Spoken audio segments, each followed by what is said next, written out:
Madiga toyana imkona utinyadzisa radio. Ameno nani ngachita sei yo solo. Unochita sei iwe? Mukone zvakaitika nezvo kuti inini to defend side yangu. Defender side rako uchituka ne ku radio. Ndingopindura zvangwani taurira ende namuka munhu kaikaika kaiko kaizonyanya ndondibvunza nezvimwe zvakati kutoziwa nzini mimi ndozote munoimba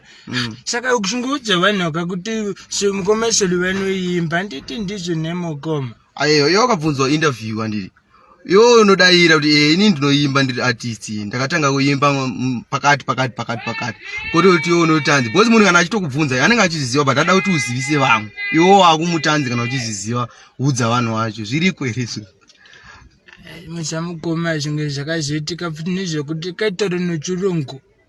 kondiri nochirungu nemukoma kusi kuti neseizaire koko ndakazongoti ya iyo kwakachitora nechirungu inini chitora zvanokufunga kasina inye kuti nanamoto wanotungoma munozviziva ayo sakubva nhasika hauchafanira kutakwa kana wakuacta uri sober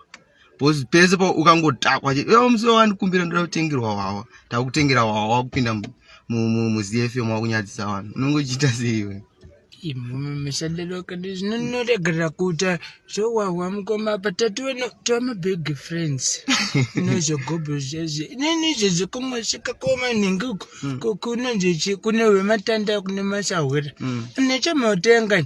ndokungotengera zvino makati losiya futi mukoma ndiwo mesera aiwa guys